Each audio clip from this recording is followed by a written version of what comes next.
তুমি আসলে কিভাবে কাজ কমপ্লিট করো, একটা কাজ করার সময় তুমি আসলে কি বিষয়বস্তুর উপরে ভিত্তি করে সিদ্ধান্ত নাও, তোমার একটা কাজ কিভাবে তুমি পরিচালনা করো, তুমি একটা কাজ করার সময় কোন কোন ফ্যাক্টরগুলোকে আমলে নেও। সো এই প্রশ্নটার মাধ্যমে আসলে তোমার কাছে সেটাই জানতে চাওয়া হচ্ছে। তো তুমি যদি এখন আমার কাছে জানতে চাও যে আমার কাজ করার ফিলোসফি কী, তো আমি বলবো আমি স্মার্ট উপায়ে হার্ডওয়ার্ক করা পছন্দ করি। আমি কোনো আনইথিক্যাল কাজ পছন্দ করি না। কোম্পানির নিয়মের বাইরে গিয়ে, পলিসির বাইরে গিয়ে, রুলস অ্যান্ড রেগুলেশন ভেঙে কোনো কাজ করা আমি পছন্দ করি না। কোনো একটা কাজ করতে গিয়ে মিথ্যা বলা আমি পছন্দ করি না। কোনো প্রকারের আনইথিক্যাল অর্থের লেনদেন আমি পছন্দ করি না। হতে পারে এটা আমার ওয়ার্কিং এথিক্স।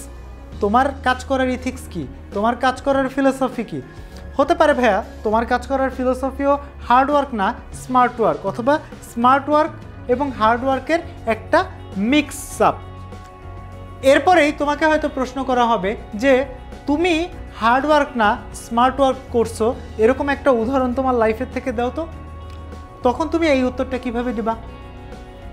হতে পারে তুমি যখন তোমার ইউনিভার্সিটির ফার্স্ট ইয়ার, সেকেন্ড ইয়ার এবং থার্ড ইয়ারে ছিলে, তখন তুমি বিভিন্ন ধরনের ইভেন্ট অ্যারেঞ্জ করতা, এবং এই ইভেন্টগুলো যখন তুমি অ্যারেঞ্জ করতে তখন তুমি কাগজে কলমে মানুষের কাছ থেকে কাগজে কলমে তুমি রেজিস্ট্রেশন করতা।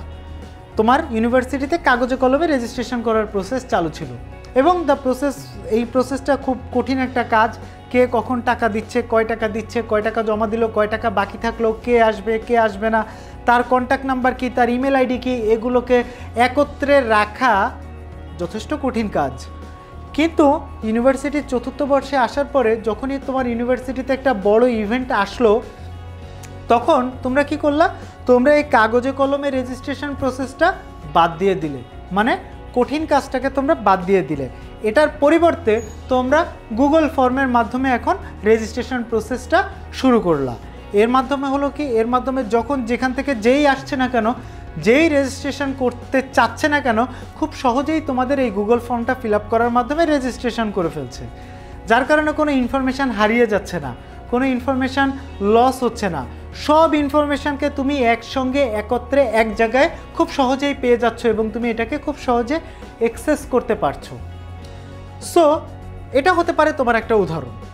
এক একজনের উদাহরণ এরকম এক এক রকম হতে পারে, বাট তুমি যখনই তোমার একটা ওয়ার্কিং প্রিন্সিপাল, ওয়ার্কিং একটা ফিলোসফি তুমি একটা ইন্টারভিউয়ারের কাছে বলবা, তখনই এর পরের প্রশ্ন হবে, তুমি নিশ্চিত থাকতে পারো এর পরের প্রশ্নটাই করবে যে তুমি তোমার ওই ফিলোসফিকে কাজে লাগিয়ে কোনো একটা কাজ কমপ্লিট করেছো, এটার উদাহরণ দাও।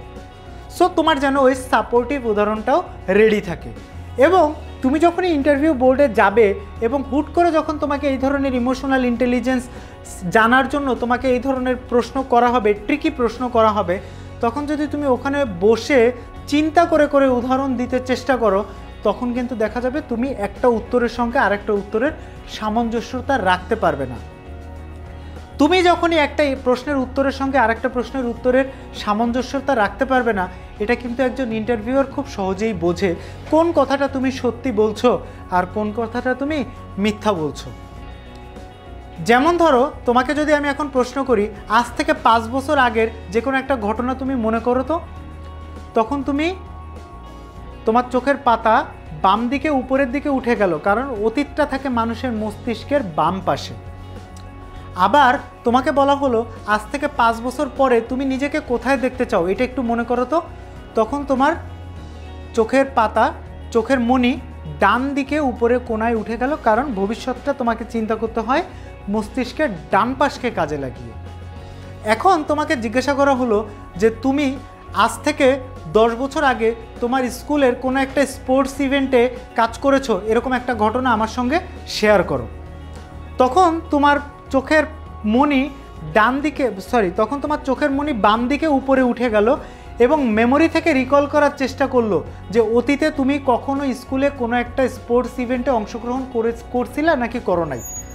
এখন তুমি যদি মিথ্যা উত্তর দিতে চাও বা মিথ্যা উত্তর যদি তুমি দাও, তখন যখন তুমি দেখলা এই বাম দিকে এসে যখন তুমি দেখলা যে তুমি তো আসলে স্কুলে এরকম কোনো ইভেন্টে অ্যারেঞ্জ করোনি বা এরকম কোনো ইভেন্টে কাজ করোনি, তখন তোমার মাথায় কি কাজ করবে? তখন তোমার মাথায় কাজ করবে, আচ্ছা আমি কি উত্তরটা বলবো যে আমি ইভেন্টে অ্যারেঞ্জ করেছি বা ইভেন্টে কাজ করেছি, আমি কি সেটা উত্তর দিব, নাকি ইভেন্টে কাজ করিনি আমি সেটা উত্তর দিব? আচ্ছা, ইভেন্টে কাজ করেছি এটার উত্তর দিলে আমার সম্পর্কে ইন্টারভিউয়ার কি ভাববে, আর ইভেন্টে কাজ করিনি এটা উত্তর দিলে আমার ইন্টারভিউয়ার কি ভাববে?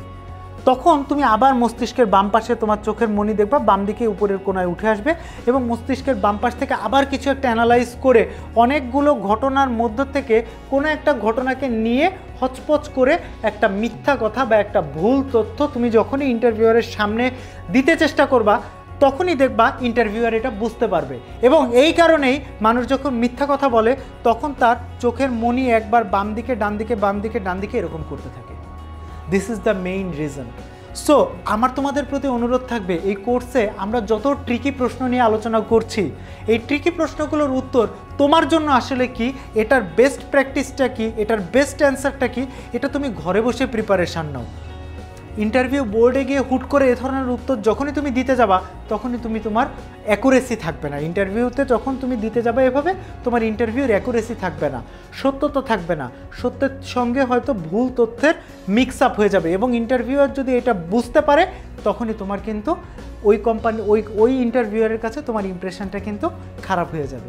সো প্রশ্ন যতই ট্রিকি হোক না কেন, আমরা এখানে যে প্রশ্নগুলো নিয়ে আলোচনা করছি, ঘরে বসে ইন্টারভিউ দিতে যাওয়ার আগে এই প্রশ্নগুলোর উত্তর যদি তুমি ঠিক করে যাও, এই প্রশ্নগুলোর উত্তর যদি তুমি নির্ধারণ করে যাও, তাহলে ইন্টারভিউ বোর্ডে তুমি আরও সুন্দর সাবলীল ভাষায় সঠিক এবং সত্য তথ্য দিয়ে ইন্টারভিউ দিতে পারবে, যাতে করে তোমার ইন্টারভিউ উইন করার সম্ভাবনাও আরও অনেক বেড়ে যাবে।